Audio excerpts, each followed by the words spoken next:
Hey, team players, today is a pure power hour, 3:45 to 4:45. All the sit and start questions your heart can handle, everything you guys send at us, we're going to answer quickly. It's going to put a little bit of hamper on the deep dives, but we're still going to hit them all in the same way. Deep dives are going to get a little bit more love than the quick hits, as we always do it. That being said, we already got a cue before we kick off. We love you guys all for being here. Off the jump, starting with Bryce off the bat. We got Tillman or Hopkins, one league. Second league is a flex between Najee, Kittle, and Reed. Bob, with tonight's weather supposed to be like snowmageddon and or Cleveland sucks all over again, Not going to be. I don't think I could take anyone from there. Yeah, I mean, I think unfortunately, despite Winston being one of those players that could really take over a matchup for all intents and purposes through the air. I don't necessarily favor what is I don't necessarily favor the matchup in and of itself anyway for Cleveland. So I think that I was looking before we went on air, Bryce, and the matchup for Hopkins isn't bad. One of the things that I want to know, and this is for anybody asking about DeAndre Hopkins today, is that the way that Carolina plays, DeAndre Hopkins is lining up on the side of the ball that favors more points this week for the wide receiver in Kansas City. He's doing that at a pretty high clip. So what I would say is that right now my gut is telling me, and the stat sheet's telling me, that Hopkins would be a good enough play over Tillman this week, but I'm just not expecting much from the Kansas City wide receiving room. So while Tillman is, I think, the better potential ceiling, the problem is the weather. It really is. So I think my lean is Hopkins because I still think that Hopkins could accumulate between probably 8 to 14 PPR points, depending upon his usage. And his usage hasn't been abysmal, but it hasn't been great. So I think I'm going to start there, Bryce, with Hopkins. And as much as I think that Najee could be successful in a pounded out kind of game that tonight kind of dictates that it would be, my lean would be Kittle. Kittle's matchup is really, really good. And if healthy, he's the play. The problem is that if he's not healthy, I don't think I could easily move into Reed. So how do you fall about that, Joe? Kittle's playing. I'm going Kittle. Yeah. I'm like right now, because you're basically saying you want Kittle or Najee, but you won't be able to do Najee because he's Thursday Night Football. Right. I am more than comfortable going on that Kittle Express. I've owned a lot of shares of the Kittle timeline, if you will. Rapping, you're the first DD. We will hit you up after we bust through some of these. So hopefully hitters. That helped, Bryce. Need to start one at a flex, non-PPR, so standard league. Hopkins, Moore, JSN, Waddle, Roschon, Bucky, and Trey Benson. So, non-PPR really is going to end up just comes down to touchdown and yardage. I still think JSN wins those departments. Maybe Hopkins, but to me, that's the two that I'm leaning on for the receiver. And for the flex, I like Bucky. I mean, I like Bucky this week. It's not going to exactly be a ton of projected running room for him, but Tampa's going to have so much time to throw. And I think it's going to really open up the underneath well for him as they start pushing the ball downfield again. I think Bucky's going to find himself in a pretty decent spot. Yeah, my initial lean on this one is definitely rolling out Bucky this week. I think that Bucky's matchup is good enough to take advantage of, especially knowing how high-powered Tampa Bay has been recently. And if they get Mike Evans back, it will be easier to move the ball downfield, I believe, against the Giants. And the Giants should give them the ball enough times to make Bucky or Rachaad White a very relevant play this week. In terms of the wide receivers, and something to note about this, George, one thing that's very important is that JSN's volume is really high right now. And we know that when you're getting a high volume, but you're also converting on that high volume. Granted, one of the things that needs to be noted is that he isn't going deep downfield as much as when Metcalf was out. So you're going to get a lot of underneath kind of work. The only thing that really scares me in that game is the potential for Arizona to just pound it out. And then there's not a lot of possessions that JSN will have to make some noise. The matchup for Waddle is good enough, but Waddle's very untrustworthy over a guy like JSN. So I think, and while I said what I said about Hopkins, George, in your scenario, I think that Hopkins is less likely to get a touchdown this week just because of the running back situation. Kansas City has been more running back centric over the last several weeks and basically the year. So I think how I would order this is Bucky for sure in the flex. And then at the wide receiver position, I'd go JSN, Hopkins, and Moore. That would be the order that I would put that in. JSN, Hopkins, Waddle, Moore. That would be the order that I would put that in. Fair enough. Alrighty, betting question. You know I love it. I know you're Steelers fans, and Joe wrote on Colts. Yeah, I kind of did. But what are you guys willing to risk the over on his yardage and Warren's over on receptions? Worried about red weather. I am worried about Wilson's props this week, and I'm not touching Wilson's props, just to let you know that, George, overall. And, I apologize for seeing what I see about your Colts, but, the film don't lie. In terms of Warren getting 2.5 catches, I actually like that one. And the reason I like it is I don't think they're pushing the ball downfield very much in this weather. The thing is that there's going to be so much of an offensive line advantage for the Steelers running the ball, particularly to the left. But in general, Warren gets his actions off of play action on schedule anyway. So I think it actually would help you there. I'm more excited about the 3+ receptions for Warren.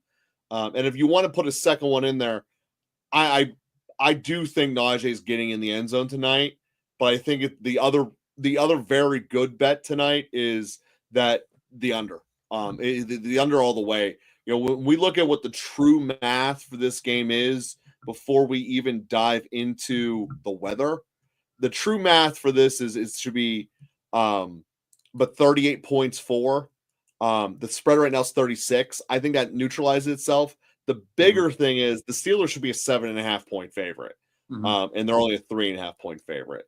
So you add that all up. The weather doesn't take 4 points off the board. It just takes total points off the board.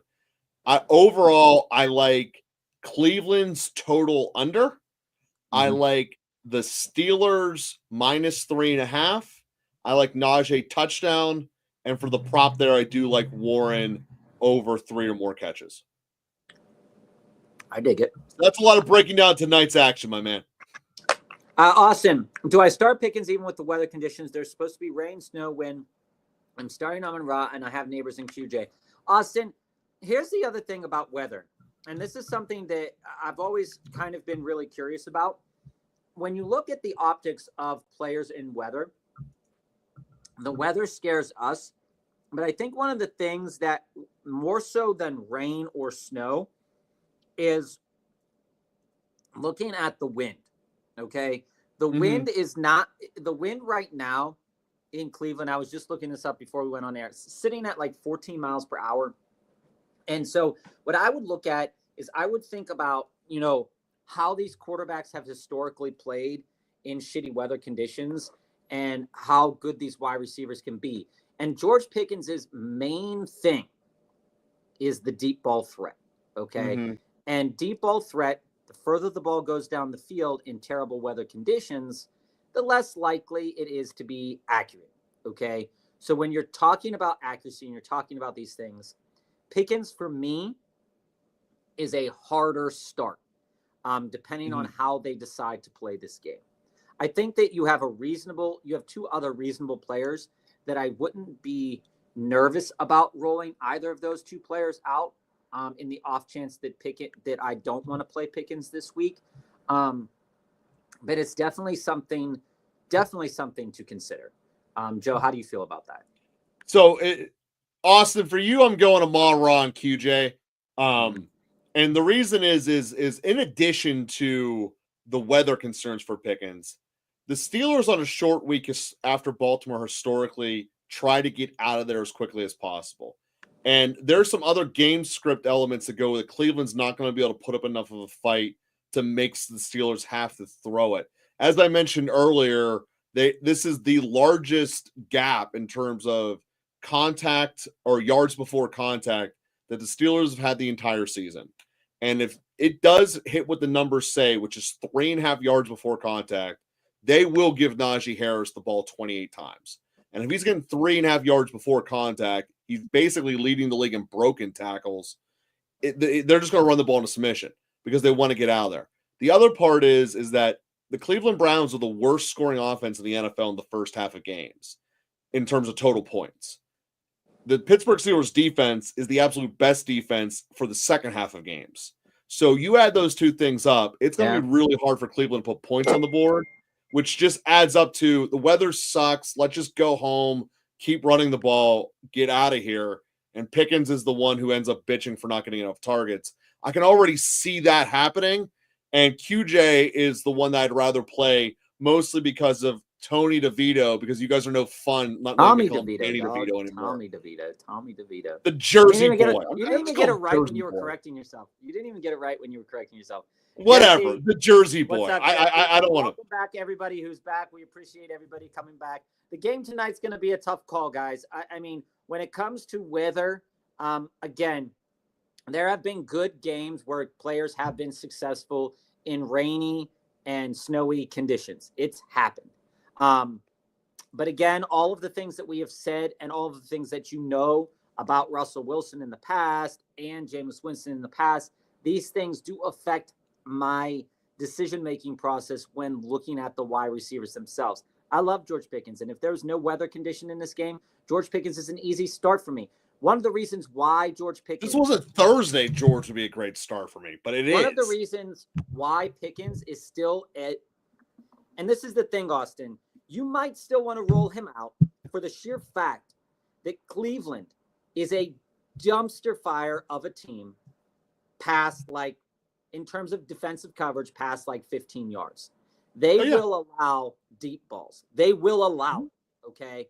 So if you still do want to start Pickens, there is a narrative that I can form from the stats that will tell me there is going to be at least Russell Wilson throwing 3 or 4 deep balls, 3 or 4. And if they connect to Pickens, it could be a huge game in this snow, wet conditions for Pickens. The narrative is there based upon the stats because Cleveland is absolutely trash when it comes to defending the deep ball.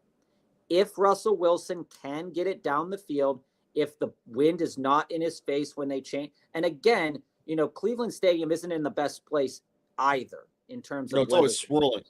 So I have concern for George Pickens there just because the thing that Cleveland sucks at and the thing that George Pickens is at match up so well. But this weather is really keeping me back. And I really long story short, if Pickens is going to go off, it's going to be in the first quarter. So I currently have Neighbors in my flex over Jonathan Taylor, and I'm playing Tracy and Henry.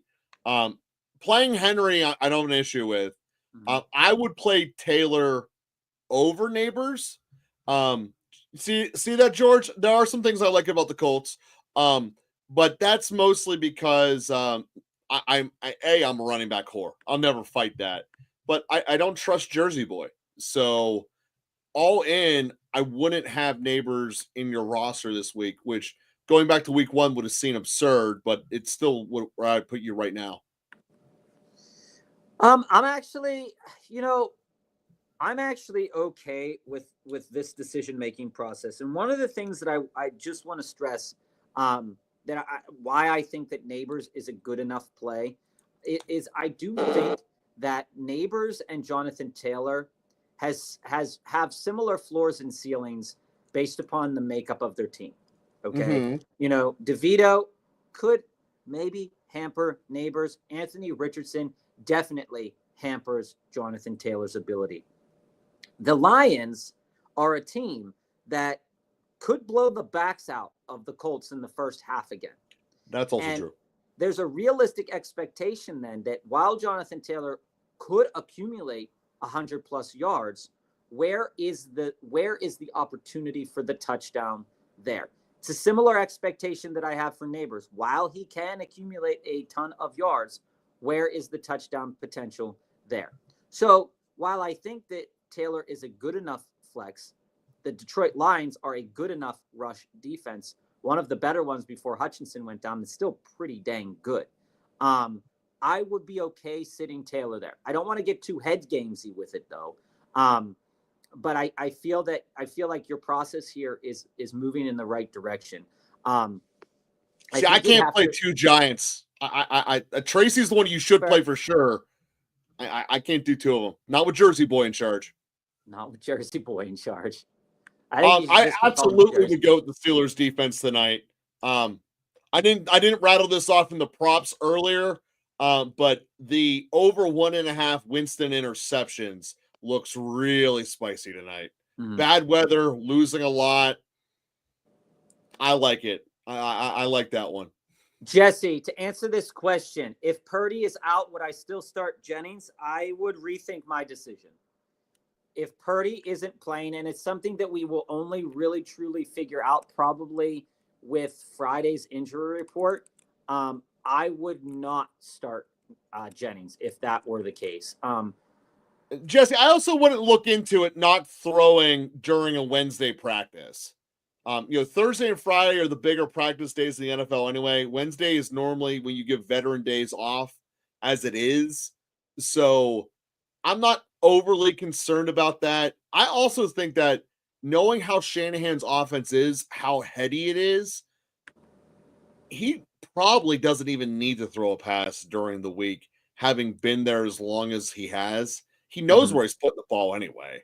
So I'm not overly worried, even if he doesn't throw a pass at all during practice. I'm not saying he's Steve McNair, but I am saying I actually trust that he'd be all right based upon the fact that I think that Shanahan will put him in a good position to succeed. Yeah, and I would say keep your options open. Keep your options open. Jennings would be a really great play if Purdy is playing. On that note, just to give full disclosure, I do have Purdy in my league. I picked up Stafford as an insurance policy. So I dropped Dobbs to do it, just to throw that out there. Which is smart. Looking at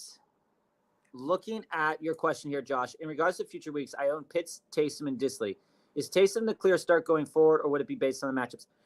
So, Josh, here's the thing. When you dive deep into the stats, Taysom is putting up enough points without Chris Olave to really be a top 10 tight end, top 12 tight end in most formats.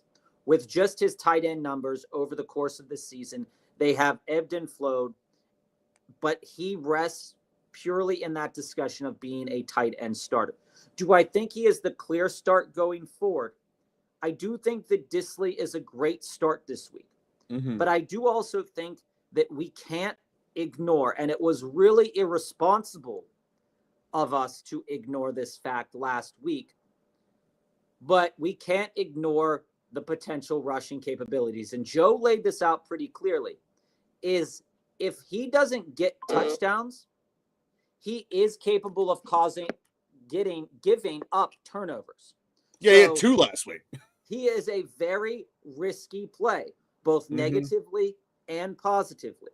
So in my opinion, out of all players in the league, if you need a player to maximize your points any given week, Taysom Hill's the guy, because there's always a chance that he can go plus 20.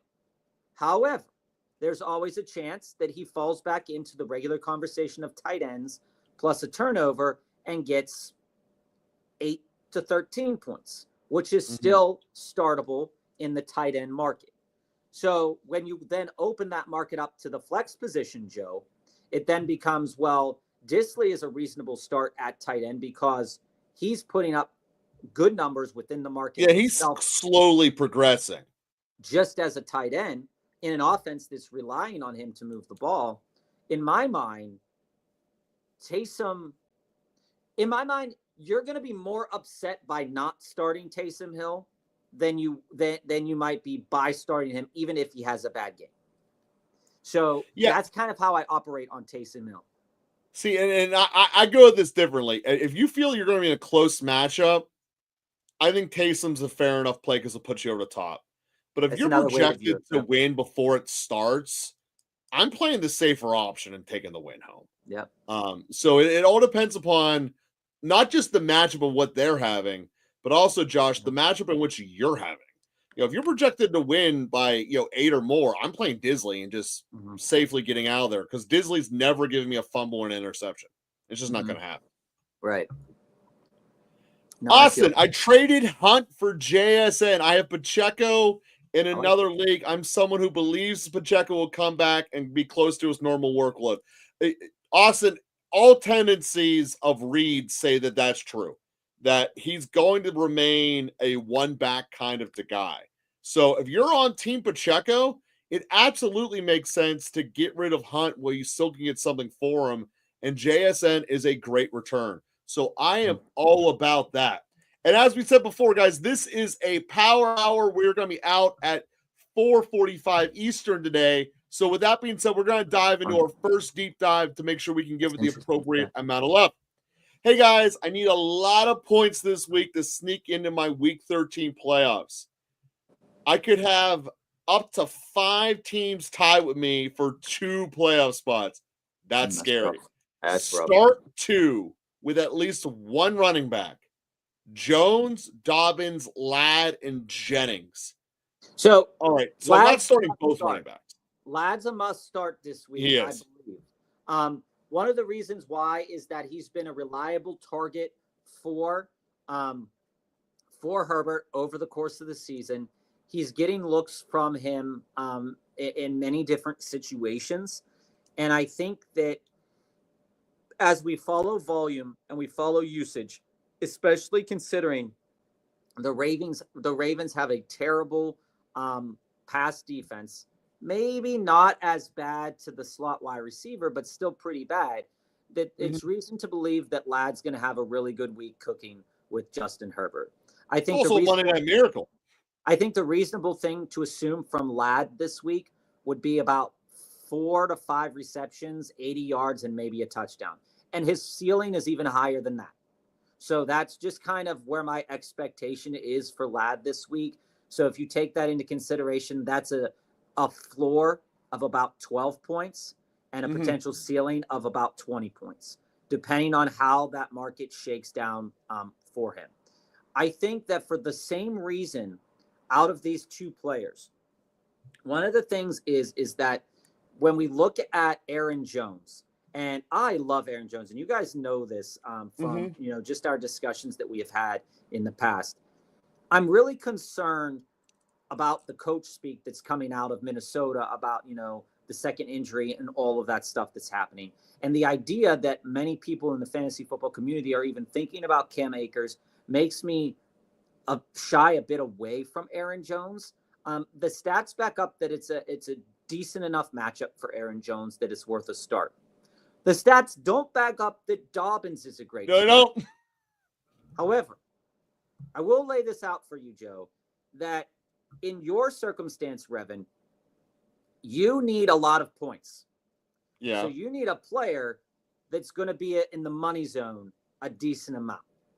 And I realistically think out of those 2 running backs that I could find an angle to say that Dobbins is going to have a decent look at red zone carries this week, even if he doesn't accumulate enough yards. We saw a similar situation happen with James Cook last week against Kansas City's defense. Kansas City has one of the best run defenses in the league. James Cook ended up falling in the end zone twice, accumulated 20 yards, still got 16 PPR points or half PPR points in that discussion. So the other thing that works against Dobbins is that he doesn't catch a lot of passes. The other thing that works against Dobbins is that Gus Edwards is there. So I can make an argument for you that Dobbins would be a good enough play, but I think, reasonably speaking, that you have to go with Jones. It is a better matchup, and you just have to hope that the injury doesn't hold him back and they don't hold him back. Yeah, but I you mean, might not have a choice come Sunday.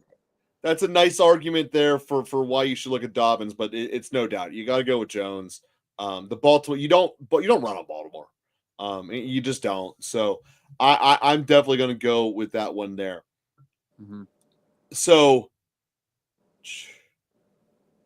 well, let me go with this.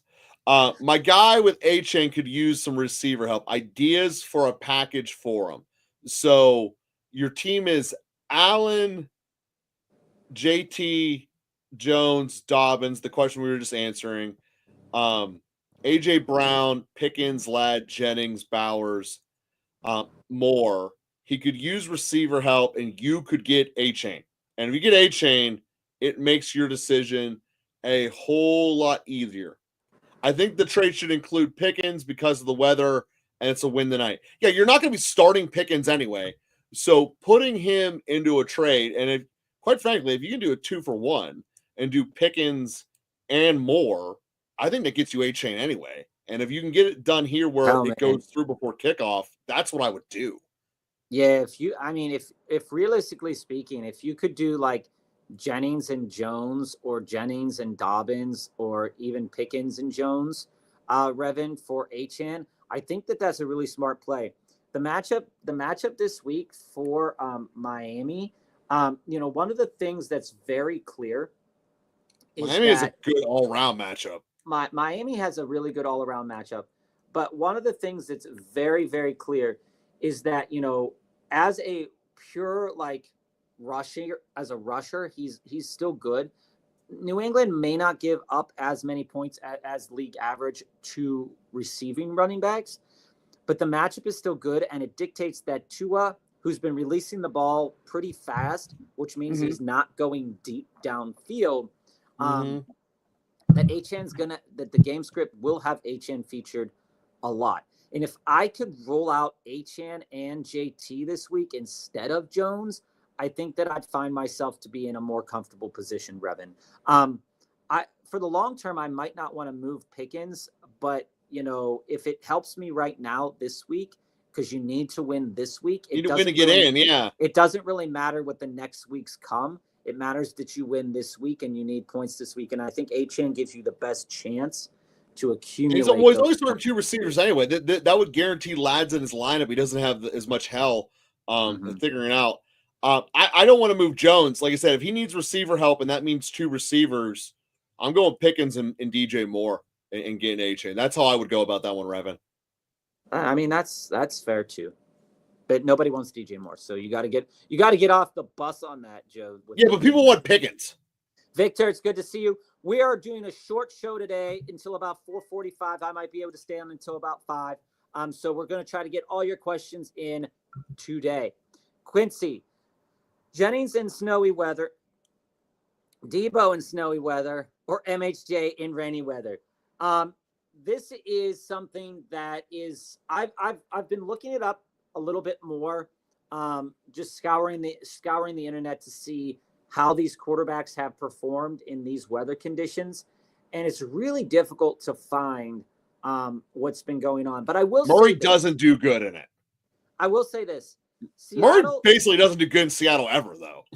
That's a tough spot because we saw that Buffalo game in Seattle, and it was a James Cook festival. And one of the things that I would be cautious of is moving a wide receiver who doesn't get a lot of volume in a game with rain. Granted, like I said about George Pickens, he could go off and get a good amount of points, but I'm not willing to risk that right now. The other two questions you have is these two guys with a potentially hurt quarterback. So you say, okay, well, how do I go about this decision making here? I think that I can't discount the playmaking ability of Deebo Samuel. I really can't when it comes to the weather conditions. And one of the things with Jennings is that Jennings has a reasonable ADOT. He got a lot of yak recently as well. So if this is a slog fest and the quarterback is not super healthy, again, the game isn't until Sunday, so that weather pattern might be a little bit different come Sunday. But I think if it was reasonable to think that Purdy was not going to be completely healthy and it was going to be a slog fest, Debo would be my play, even though I really, really love Jennings' volume. If the weather isn't as big of an issue come Sunday and Purdy is playing, then Jennings is the play. That's how I would go about that, Quincy. Fair enough. But I just couldn't roll out MHJ in the rain when he doesn't get any targets. Mateo, it's good to see you. Good to see you. Augusto, Hurts, running backs Hall, Kamara, would you give DK for Tyreek? I'm assuming that's Tyreek, Augusto. I'm assuming that's Tyreek. If it is Tyreek, I do think that it is reasonable to make that trade. But Joe will tell you many, many reasons why it is also good to keep DK. The primary reason why it's good to keep DK is that Geno Smith and the Seattle Seahawks have one of the highest, if not the highest, passing offense in the league. So you are almost guaranteeing yourself, say Geno Smith throws 35, 36 passes. You're guaranteeing yourself at least 7-8 targets out of DK Metcalf.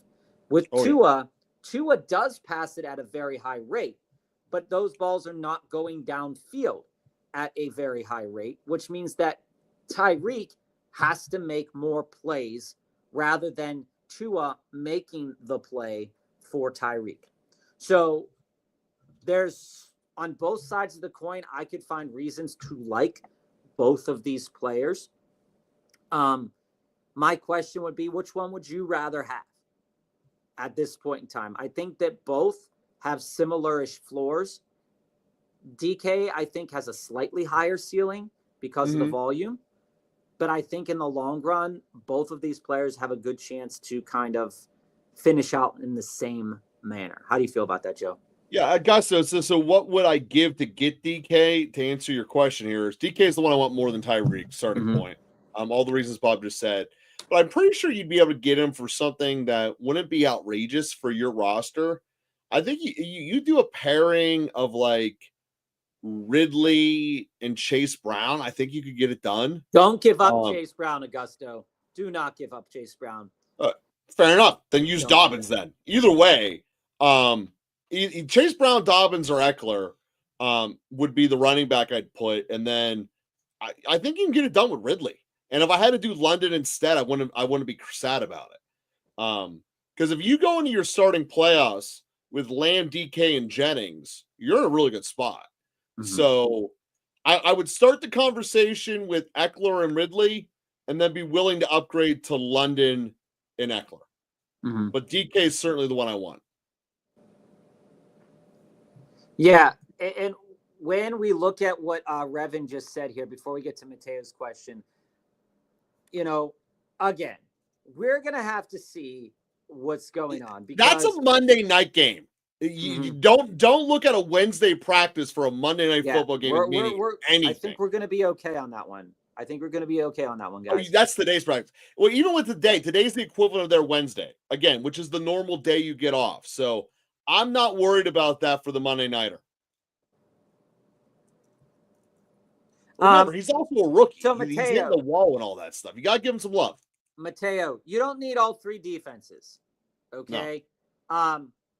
I think what I would do is I'm okay keeping Darnold and Richardson as that potential home run kind of play in these games over the next couple of weeks.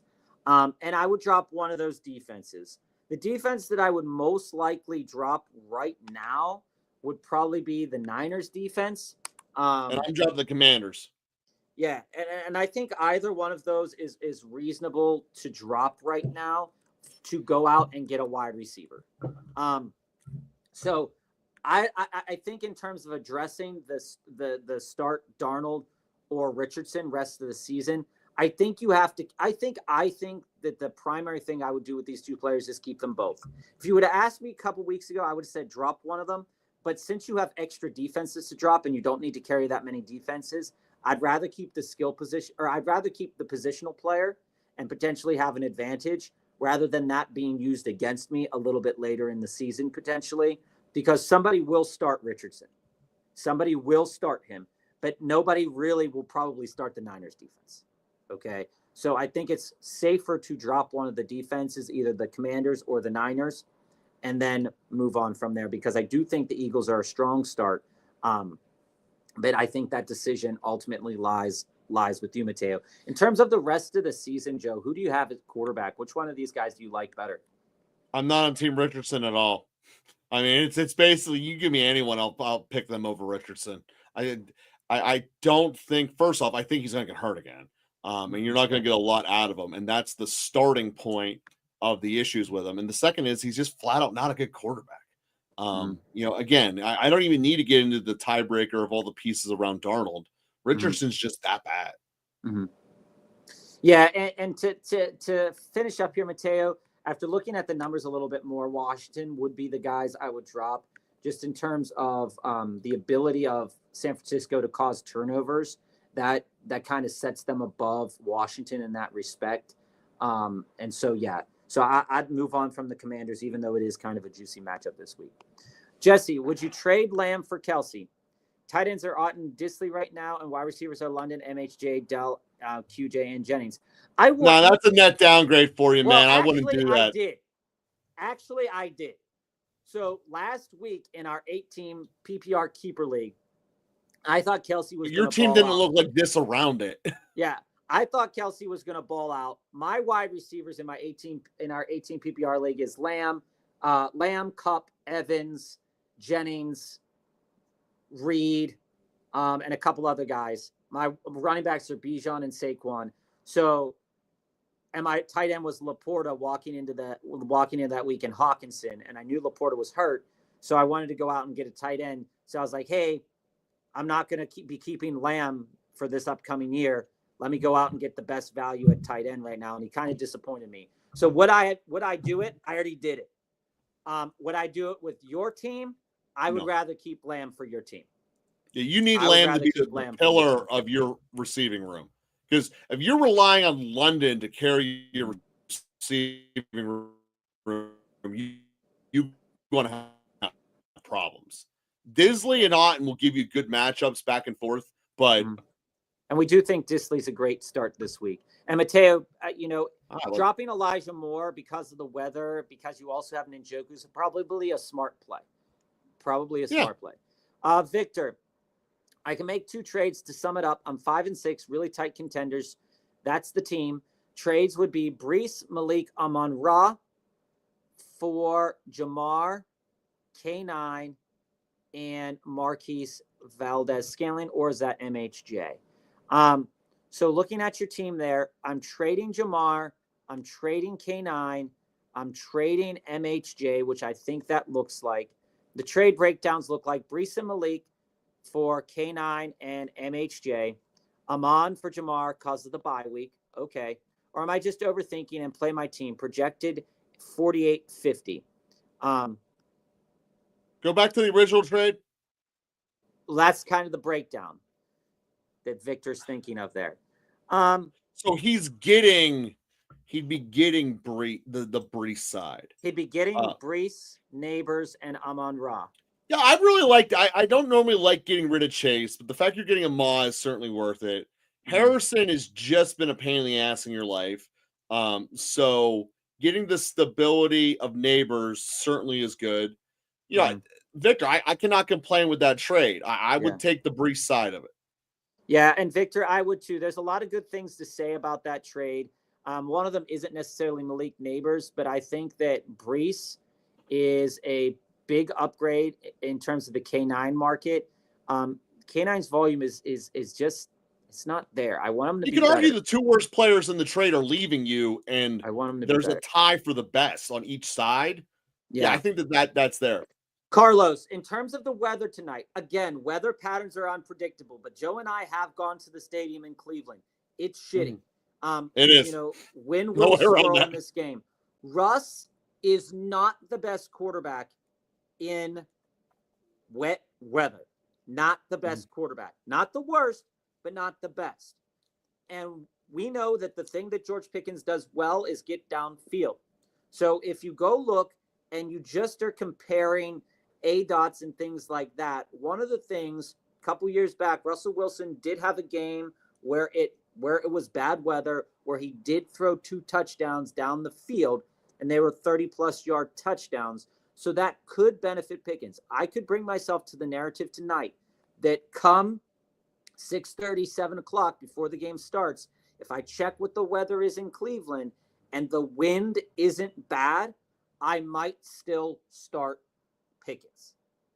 For me, this really depends on the wind. Really does. Match. So, Bob, what's that number to you? If the wind is below what, are you cool with starting Pickens? I mean, if the wind stays below like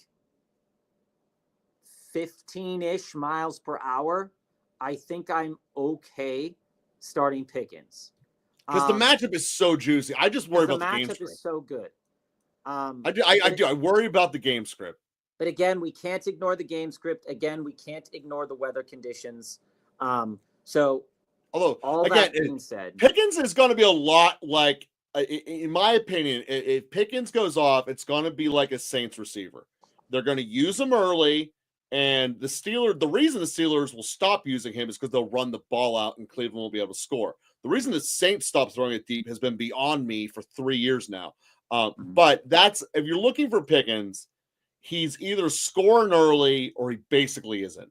So that's great for if you want to go to bed early, but that's how I would look at it. I think overall, just as a side betting note, that the Steelers are tied in the fourth quarter. I think they're going to lose the game. That's fair. Smitty, May or Stafford? The matchup for Stafford is not great. No. Okay? Not great at all. However, in the most recent weeks, Stafford has, I believe the number was the second most air yards. He's basically matchup proof the last 2 weeks. Only to Joe Burrow when he's had both Puka and Kupp. Mm-hmm. So, in my opinion, the Drake May Dolphins matchup is going to be just as hard for Drake May as the Stafford Eagles matchup. And I would tend to lean into the player that has 2 really great wide receivers. So my lean right now is Stafford, and I think it would stay that way. So, Bob, we got like 15 minutes left and like 28 we're gonna clear questions. through it all. We got to start hustling. We're going to clear through it all. Pod, Will Levis or Tommy Curler's 2-quarterback league this week. Both aren't the best matchup. Both are not the best matchup. But one of the things that concerns me is the fact that Tennessee's line is absolutely abysmal. Not saying that the Giants are any better, but Tennessee's is worse than the Giants. And so for that reason alone, knowing that they're going to have to face blitzes, knowing that Will Levis isn't great at getting out of pressure, I'm going with and DeVito's also probably a better runner. DeVito in 6 starts last year for the Giants, threw 7 touchdowns, 1 interception. That's why I'm not concerned about Neighbors. Austin, I said that to you yesterday. Joe will push the narrative that he hates Tommy DeVito, that he thinks he looks like Danny DeVito. I think he's got a killer mustache at times, but I'm saying he's not that much different than Daniel Jones. No, he's not that much different than Daniel Jones, but that doesn't make him good. Really isn't. Niners are confident that Purdy plays this week in the future. Wednesday practice reports are basically irrelevant. Right. Absolutely. The Thursday ones and the Friday ones are by far, everybody. Oh, yeah, there's no doubt about that. Important. But it is important if something comes up on Tuesday or Wednesday about hamstrings, as we've seen this year, that's always relevant. Any hamstring injury, any time in the week, is lower body injuries matter relevant. more than upper body injuries. That is true. But if Purdy's a go and the weather is great, Jennings is the play. If Purdy is a go and the weather sucks, Debo is the play for me. Welcome back, Marlon. I love seeing that fish. Should I trade Breece Hall, Marvin Harrison Jr., QJ for Alvin Kamara and Garrett Wilson? Do you think it is fair? I read something today, and I thought Joe himself wrote it. It was a tweet, but it wasn't Joe. It said that don't be surprised if the Jets just continue to quit. So Yep. I'm really not moving any of those guys, to be honest with you, Marlon. While Kamara's schedule is Brees Hall's the only one who doesn't quit. Well, while Kamara's schedule is a potential smash, Marlon, one of the things to worry about is that Taysom Hill could take some carries, especially in the red zone. I don't want to move into Kamara and Garrett Wilson in that way. Trone, good to see you.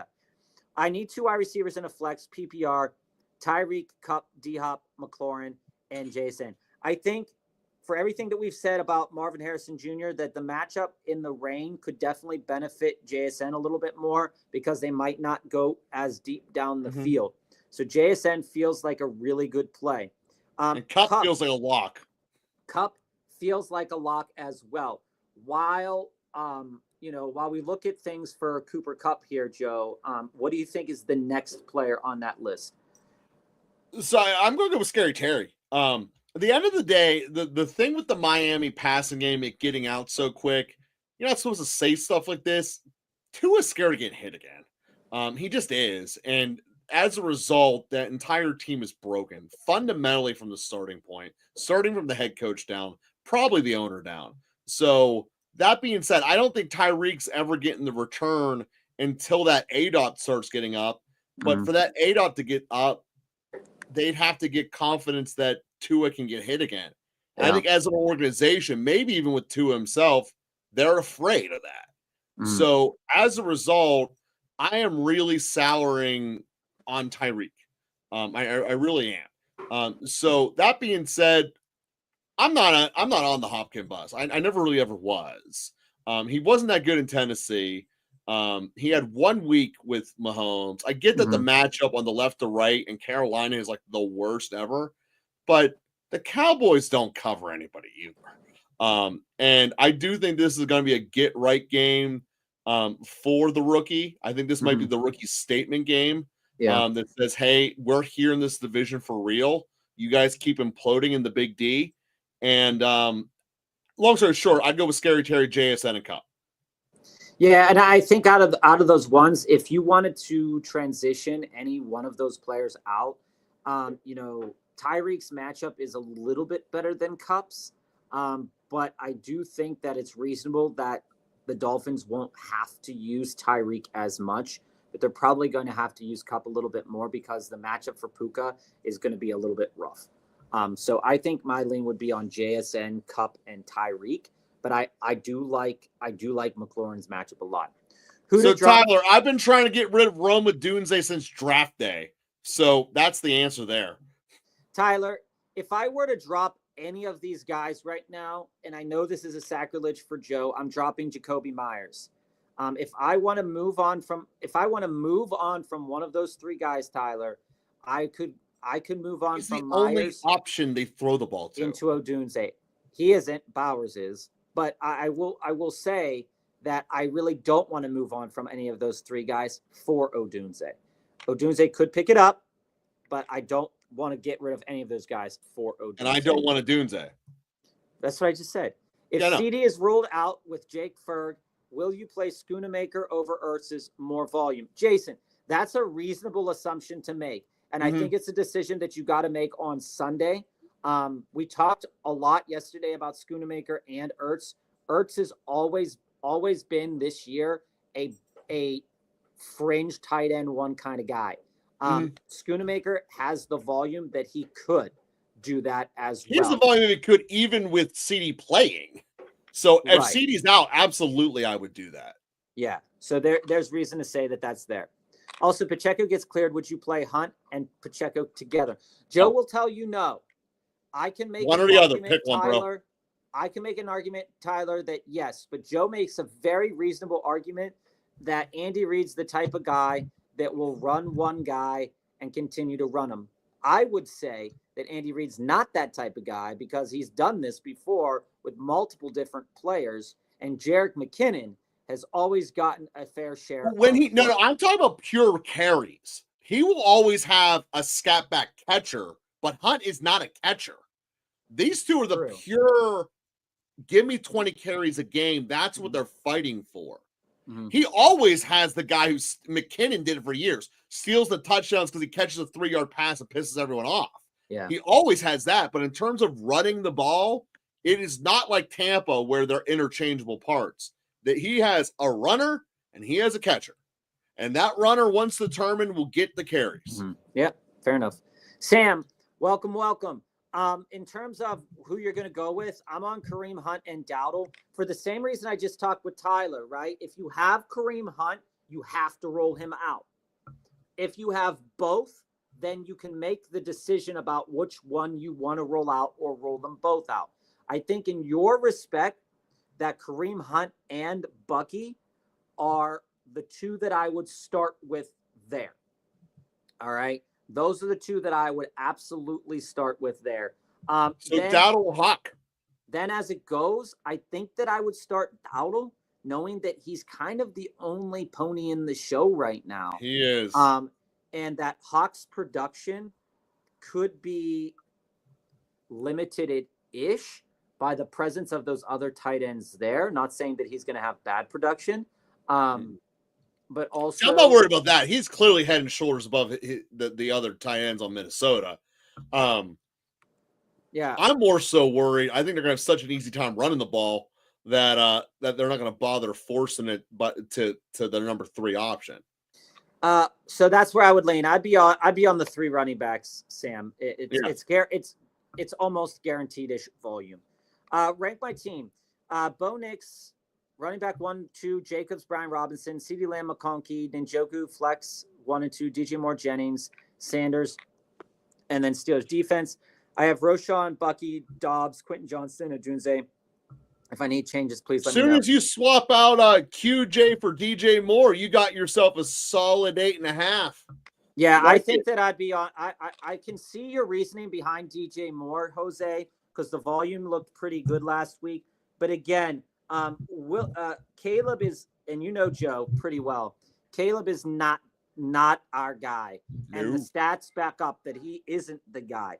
And throwing against Baltimore is nice. In order for DJ Moore to be relevant, he's going to have to be super successful, and going to have to pass the ball like 30-ish, 35, 40 times a game. I don't see that happening. I could find a way to put both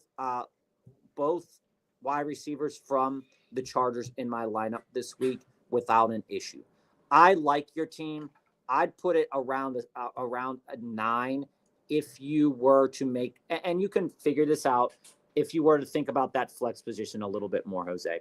And we appreciate everybody here. We're going to keep Jesse's deep dives in before I bounce. So we'll do Nahil and then his 2 deep dives. Yeah, sure.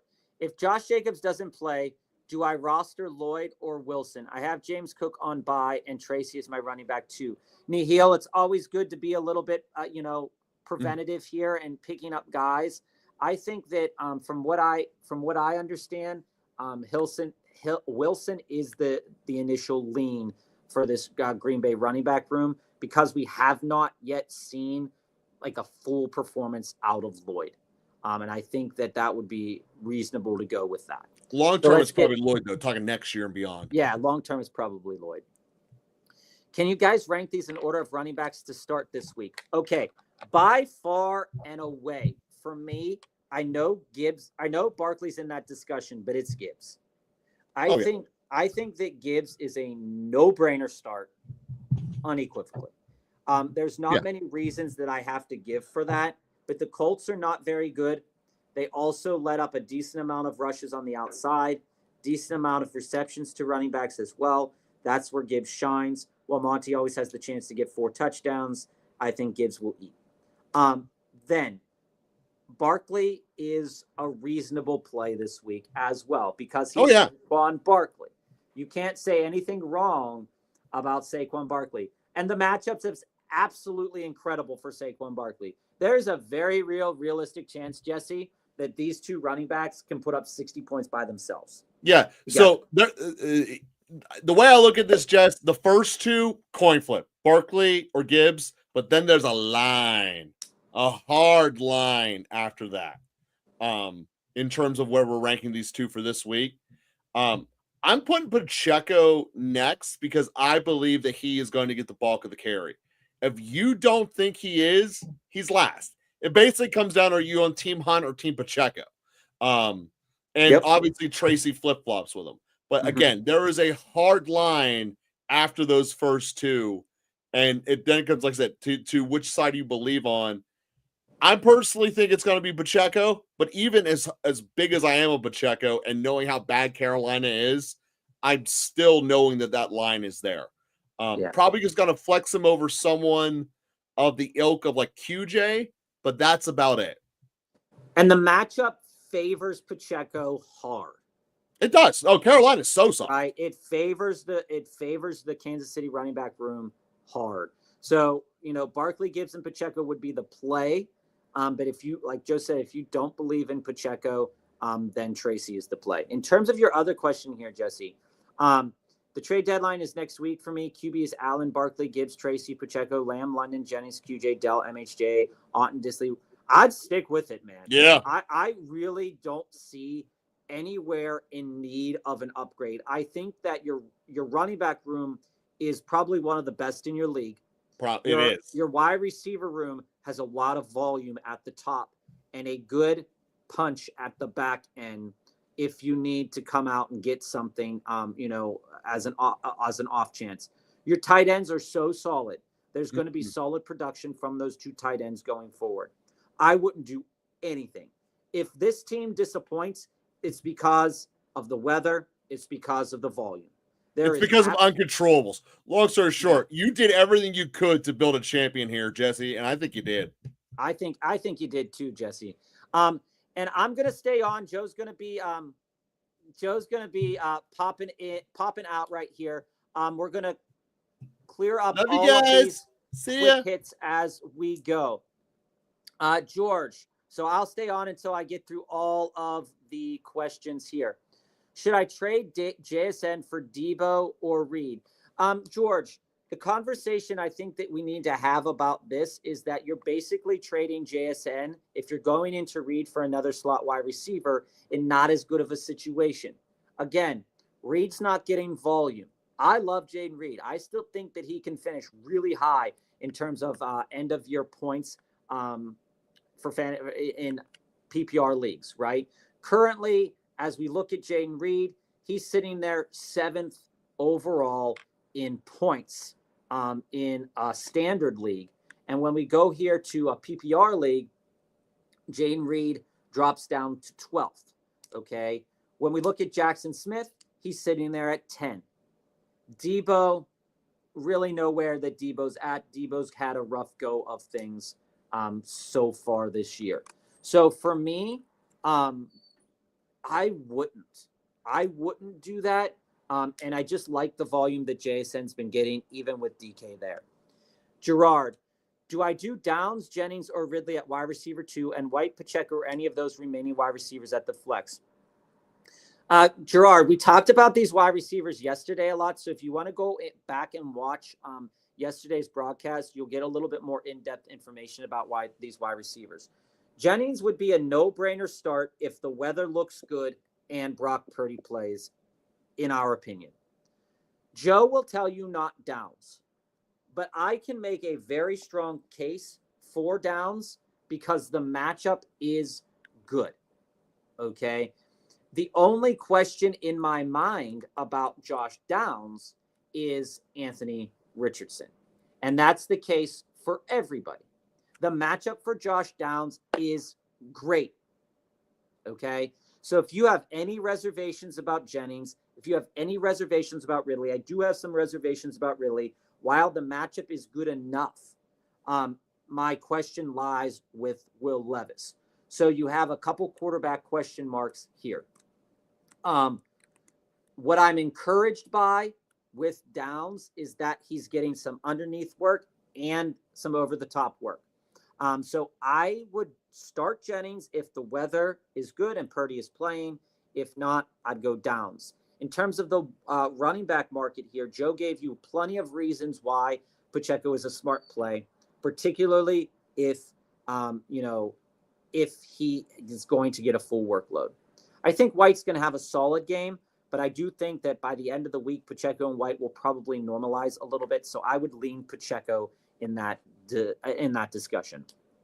Quincy, Kyler or Justin Herbert? I'm on Justin Herbert this week. There's really no reason that Kyler's going to have to pass the ball a lot in this game, unless they go down by 2 touchdowns early. And even then, it's been proven that Kyler Murray doesn't have to pass the ball. They can run the ball still and move down the field.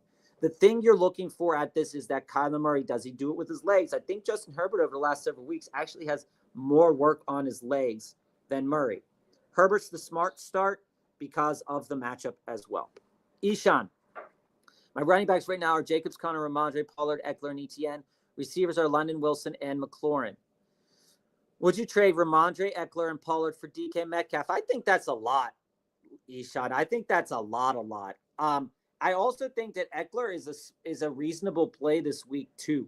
I do like what your conversation is thinking about here, Ishan, but I think that reasonably speaking, when you look at the production that you're getting out of, or that you have gotten out of these couple of players, just taking a quick look here, Eckler is still sitting there at 24th overall in PPR leagues. I understand trimming the fat, so I get that. Ramondre Stevenson sitting there at 20th overall in PPR points, and Tony Pollard is somewhere in that same discussion, about 21. I can't trade 3 of these guys to get into Metcalf. To be honest with you, maybe 2. And I'd pick, you can pick the 2, but I don't think it's reasonable to trade all 3. Ronald, it's Disley. The reason why it's Disley is because Goddard is always going to have this season low volume passing attempts. And as long as the other 2 wide receivers are there, Goddard will be okay. He's not going away. But the low volume passing does limit his upside. Disley, while the Chargers do have a lowish volume passing offense, they are passing it a little bit more than they did at the beginning of the season. I'm on Disley rest of the season. This is also coming from a guy that owns Goddard in 1 league. Not a huge fan. If CD is out and if Jennings QB is out, these guys, who do I start and in what order? I think I'm definitely starting QJ. Although the matchup is great for QJ for sure, there could be some growing pains in terms of just how it's going to be distributed. And what I want to be clear about, both MHJ and QJ, their volume is always a question this season. Okay, so you're walking into a situation where you have 2 questionable volumes, but the matchup is better for QJ. Okay, so that's something to really look at. That matchup is better for QJ, so I think that going with him, it would be reasonable to move into QJ there. Dell, on the other hand, is not as good of a play as QJ as well. He could definitely have some good looks, and Otten is a reasonable play. So I think that my lean would be QJ, followed by Dell, followed by MHJ, and then Otten, Jesse. Evan, I'm 8-3, full PPR, got offered Bijan and Dell or Shakir. I give up Neighbors, Aaron Jones, Ingram. Rest of the roster is Kamara, Chuba, Dowdle. Yeah, you do this. You do this in a heartbeat. And if you like Shakir's volume on this team as a slot wide receiver, I'm okay moving into Bijan and Shakir. But realistically speaking, you're most likely never going to be starting either Dell or Shakir once Evans comes back, because you have JSN, Evans, and CD. Okay. Looking at your team, Bijan is a huge upgrade. You're eating the bye week, but you're 8-3. So I'm not really worried about eating the bye week on your part. I think this is a smash right here, because Bijan's schedule down the stretch is electric. Okay. And I think it's dealer's choice on which wide receiver you want to get, Evan. Neighbors has incredible matchups, but the quarterback play could be spotty.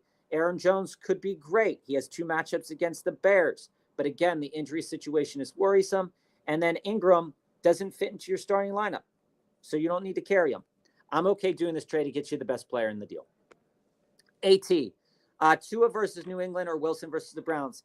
I think we touched on this with Wilson a little bit earlier. Wilson could have a good game, but historically speaking, he hasn't done well in wet weather. This could be a game that he could do well, but the thing that he could do well with is exploit the back end of the secondary for the Browns. But if the wind is blowing 15 plus miles an hour, likelihood of that happening is not very high. Tua, on the other hand, is going to give you like a lowish ADOT this week in terms of passes, but he's going to throw it a lot. So my lean here is on Tua over Russ because of the weather conditions. I think it's Tua over Russ because of the weather conditions.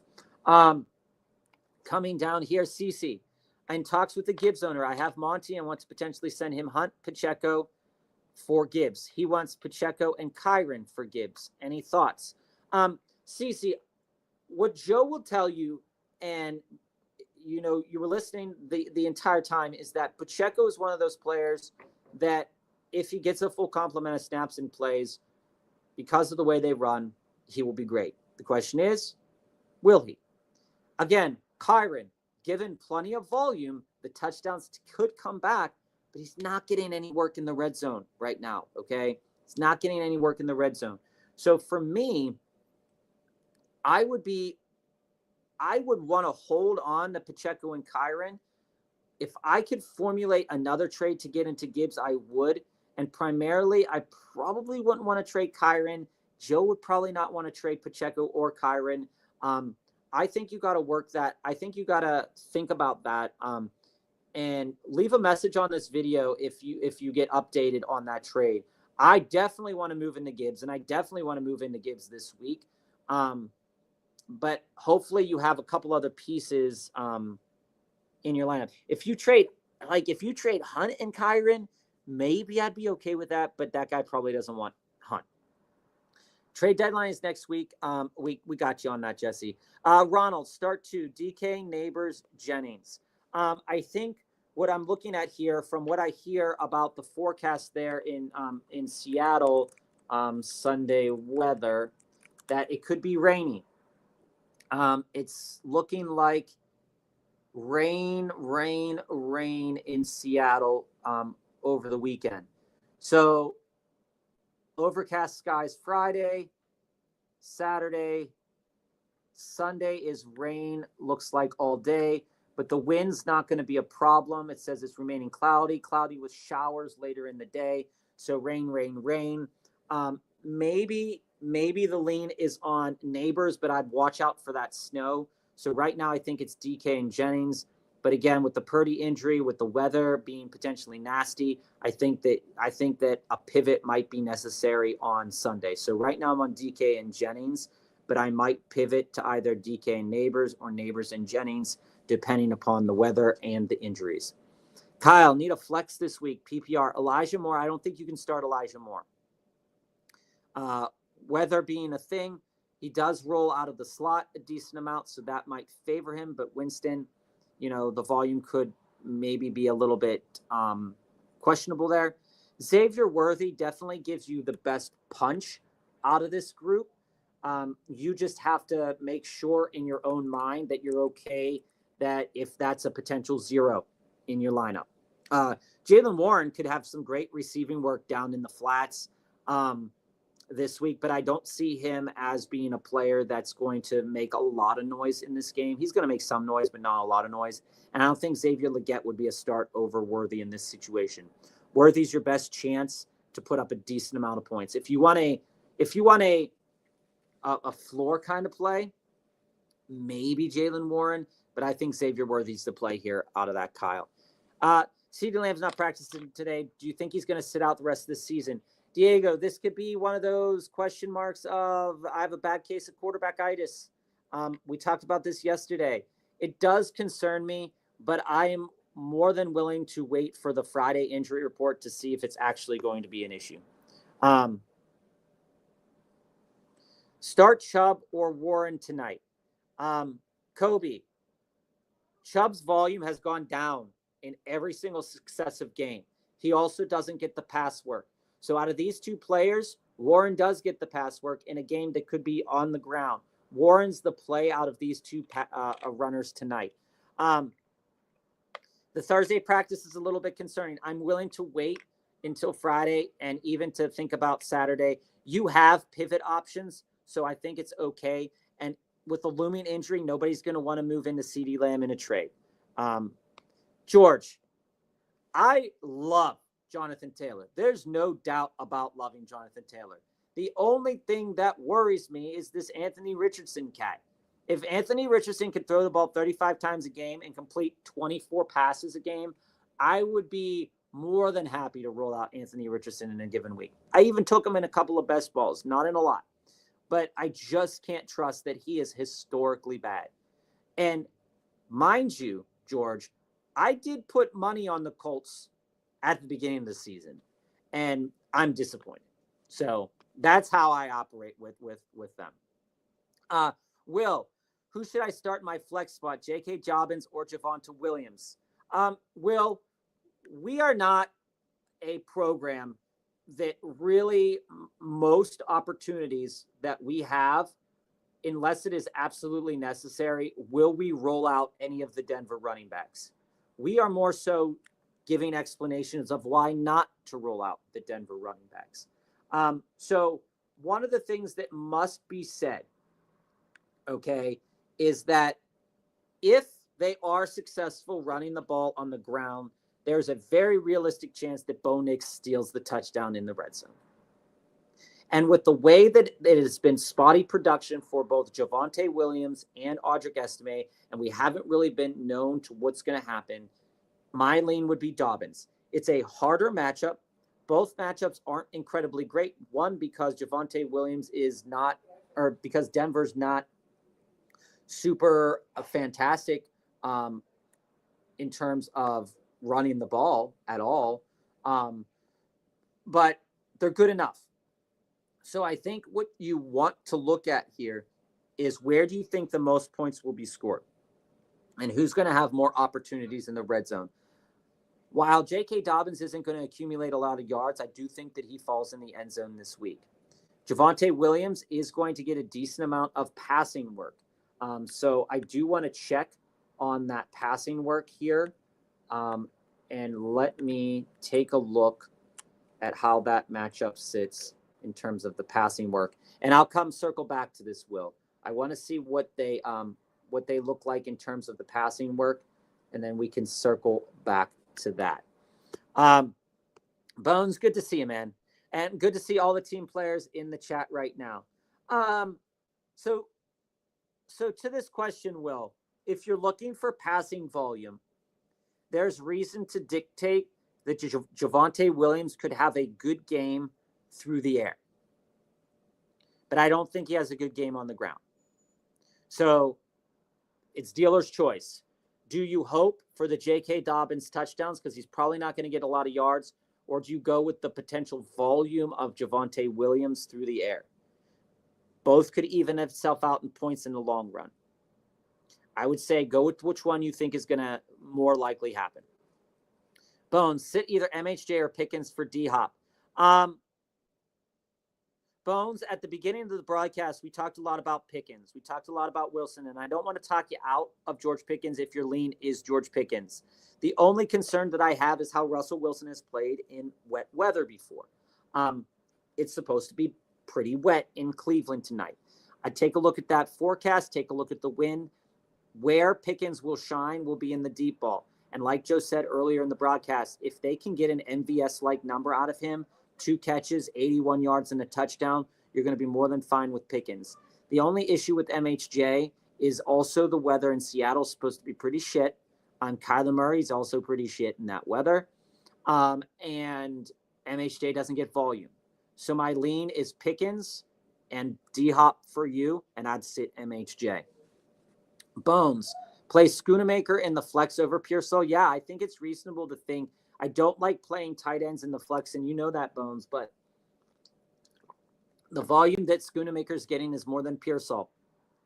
Pearsall could get one reception like he did last time for a touchdown. So if that's what you want to roll into, I think that it's reasonable that you could. But heard there could be snow in Green Bay. And snow could be a problem.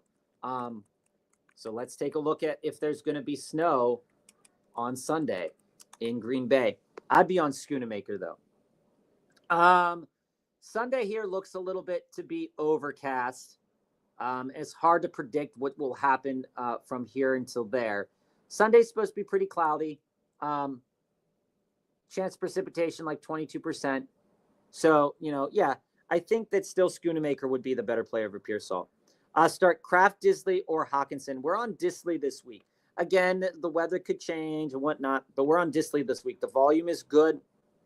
Kraft could come out and have a couple touchdowns. That's fair. But the volume, I'm following the volume on that play, and it's Disley. Alejandro, Tyreek, or Evans this week. Looking at the numbers here, Tyreek's matchup, he's going to be going against Christian Gonzalez. The only question that I have for Tua and Tyreek, I think it could be a nice smash spot for Tyreek. But it all depends on where that volume is going to be coming from. When we look at Mike Evans, the matchup is going to be a nice one for Mike Evans. I think that Baker's going to be throwing the ball a lot, so my lean here is on Evans, but I would be concerned about both players with their injury history recently. I think my lean here on Thursday is Evans. Would you drop Mason? Would you drop Mason to elevate Pacheco off IR? Jesse, I think it's reasonable to do that. I think with your roster and the way that your team is made up and your multiple teams are made up, I think that Mason doesn't fit. Elevating Pacheco off IR is a smart move this week, Jesse. Other guys that I think about getting rid of would be maybe like a 5th or 6th wide receiver. But I think that decision ultimately lies with you. But Mason isn't a bad drop because as long as CMC's there, as much as George Play and I want to suggest at the beginning of the season that it would be a split, it is definitely not a split. CC, you're welcome. Keep us posted for sure. Moving Flowers and try throwing his name into the conversation. So we'll see. You're absolutely welcome. I think it's always smart to at least try for things. You'll never know unless they say no. Start Tillman or Demario Douglas. I'm leaning Tillman, but the weather looks like shit this evening. Flip, I agree with you. The weather looks pretty bad. When you even mark that down, Joe will tell you that the point total in this game isn't high either. Even before the weather, the matchup doesn't favor Tillman that much. But again, Demario Douglas is going to have a tough matchup himself as well. So this is a really tough go. While the weather is garbage in your situation, I think Tillman's the play. I don't think you could stomach yourself if Tillman were to go off and have a good game and Demario Douglas doesn't. Because it's been so – and for anybody out there with the Patriots wide receiver grouping, right, Tillman still had volume. He just got airballed by Jameis Winston a couple times. When you look at Demario Douglas this past week and over the course of time that Drake May has been in the room at quarterback, the targets have been good. But this secondary for Miami isn't that bad. So I'd be a little concerned about what he could do for the targets, and he's not being targeted for touchdowns. Tillman at least could potentially get a touchdown there. I'm just not sold. I'm just not sold on Demario Douglas. I'm just not sold. If you had another option, maybe not Tillman. Stafford or May, and is Mason droppable? Stafford is the start, Smitty, for every reason that we said it earlier in the episode. Stafford is the play. The matchups do not favor either of these quarterbacks, but because Stafford has the better grouping of wide receivers and the better running backs, Stafford is the play. Mason is droppable, but somebody will pick him up as a stash. Mason is droppable, but somebody will pick him up as a stash. Let him. It's okay. Quincy, sit one.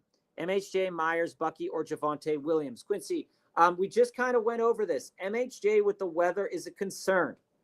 if the weather turns that it's going to rain and rain and rain and rain, with his low volume, they might not even pass the ball more than 20 times in that game. So MHJ is the sit for me. And, usually Javonte Williams is the sit for me, but I can make a narrative with the stats that he will have a good enough game through the air, as I said earlier. I don't think he'll have a good game on the ground, but a good game through the air, maybe 7 or 8 catches, 60 yards, potentially a touchdown if he is able to do it. And that's good enough if you're looking at a flex. CC, I have Puka and Kupp and JJ flex. Hunt and Monty are the running backs. I really don't want to bench Kyron, but I think I'm starting my strongest lineup. Is there any way benching one of the Rams wide receivers, moving JJ up and flexing Kyron? As I looked at the matchups a little bit closer, I absolutely love Puka's potential every week, and I don't think that I would ever not start Puka. The Philadelphia wide receivers are going to really, or the Philadelphia cornerbacks are really going to get after these wide receivers. Puka is going to see a lot of Quinion Mitchell. And we just saw Quinion Mitchell shut down a veritable array of wide receivers over the last couple of weeks. The matchup for Kupp is okay enough. Just looking at a couple players. Just let me fix my sheets here.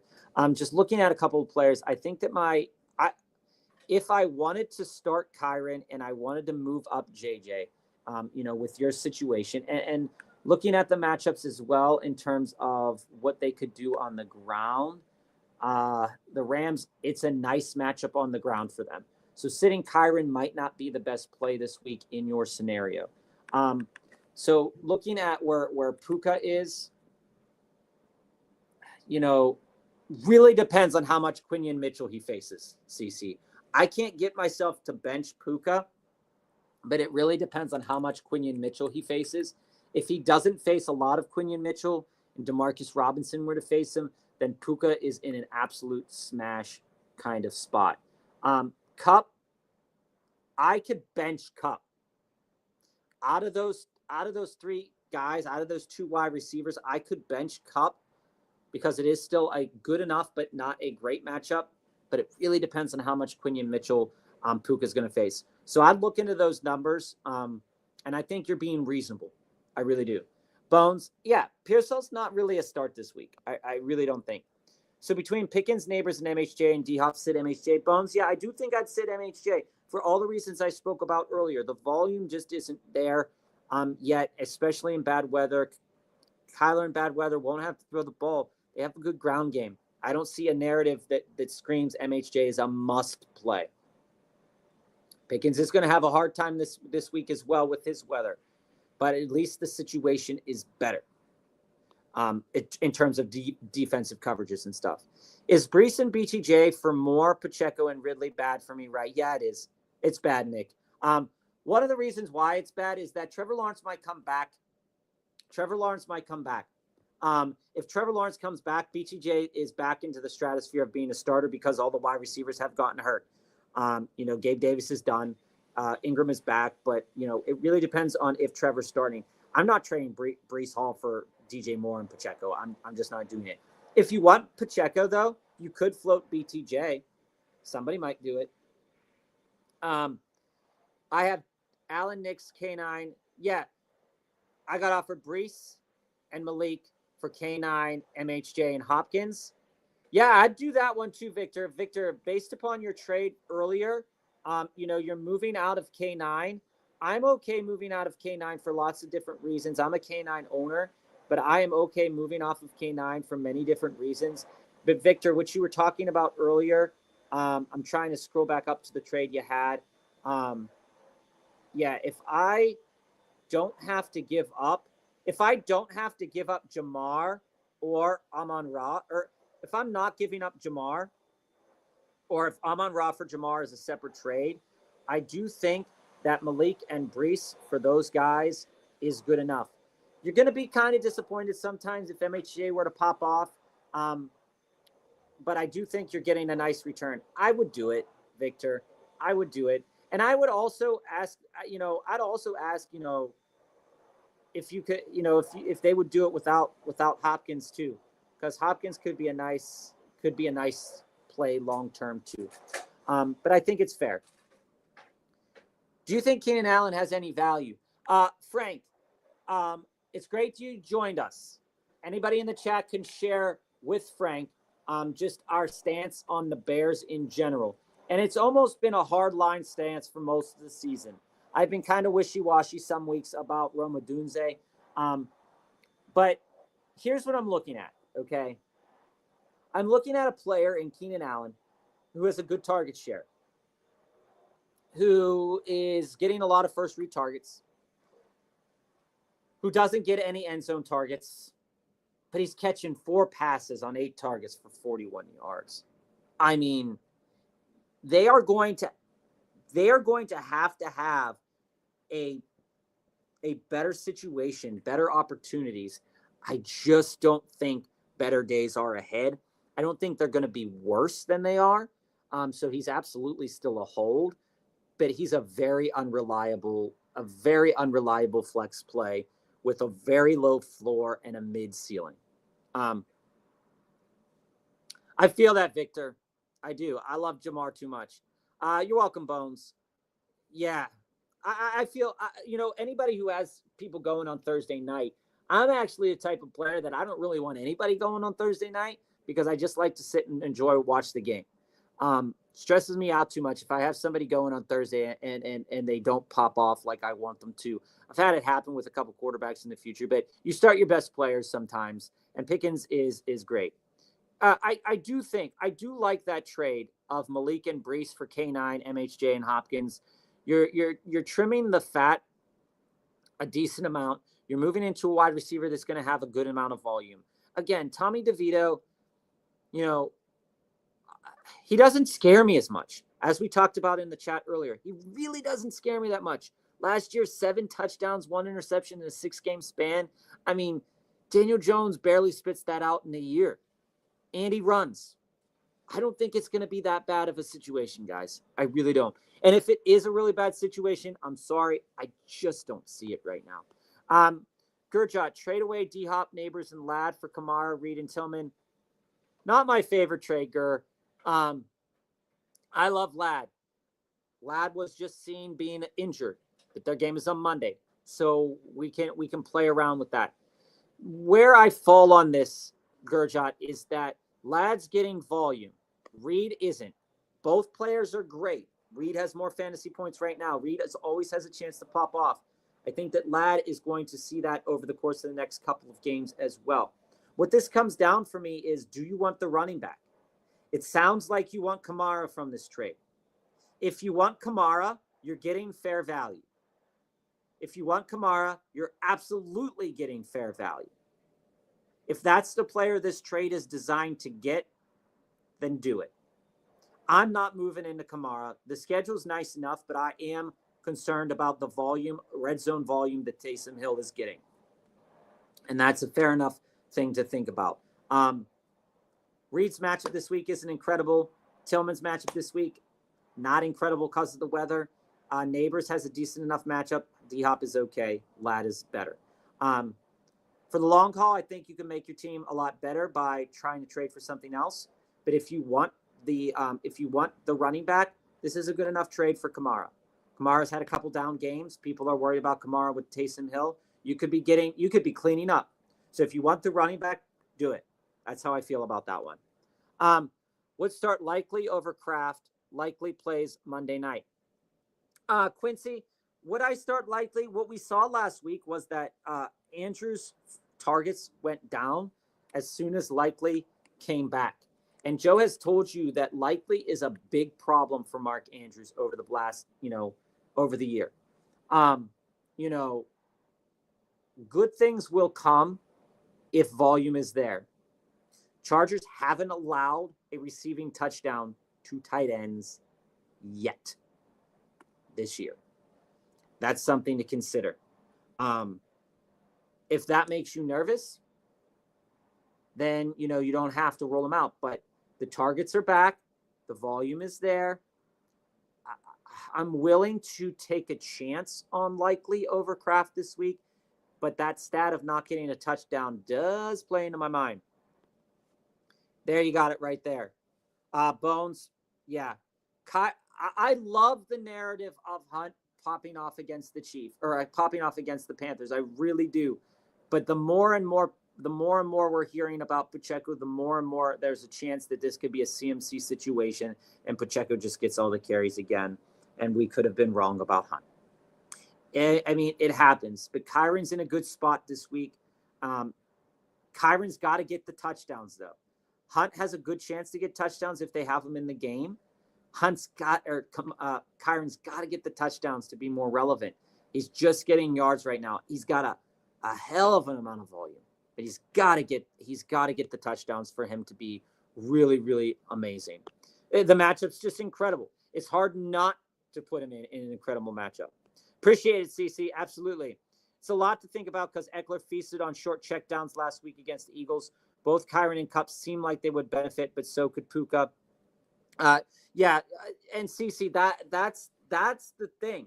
You know, Puka, if Quinion Mitchell is going to shadow Puka, there's a very realistic chance that happens. Then Puka could be in for a rough day. And then it goes Kupp, Kyron, J. Jeff, and all the guys that you mentioned. But it's just so, and it's the same discussion we had yesterday about JJ. It's just so hard to sit or bench either Puka or JJ. I think for me, where this comes down to, CC, is that which one would I be angrier if they went off and I didn't start them? Right? Like, I'm thinking like you are right now. Like, just you take the stats, you go with the matchups. The matchups are there. There's always a chance that a player supersedes a matchup, though. Always a chance. And that's just how I feel about that. And the matchup for Kyron in terms of the run game is still fantastic, guys. The Rams, aren't, they generate a decent amount of yards on the ground. He gets a hell of an amount of volume. It's hard to sit a guy with that much volume. I'm the guy who had the Kamara Neighbors trade earlier. Yeah, I got you, Gur. The reasoning is that I'm in an 8-man league, 2 running back, 3 wide receivers, 3 flex. My other receivers are A.J. Brown, Jamar, Pickens, and DK, but my only other running backs are Kyron and Swift. Yeah, then do that, Gur. Looking at the trade, if I can move those 3 wide receivers, still get 2 wide receivers back and move into the better running back, I'm doing that.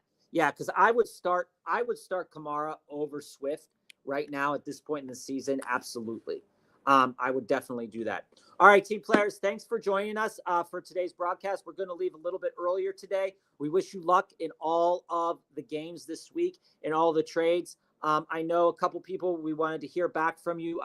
So if you leave us a comment on this video, we will respond back to it when we do get a chance over the next couple of days. And hopefully these matchups go really well. In terms of DFS plays, I mean, it is really hard to bench a couple of guys, but there's a lot of good DFS matchups this week. And we are going to be talking a little bit more DFS next week, too, for anybody that wants to know. So thanks again, and we'll see you next week. And hopefully everybody wins.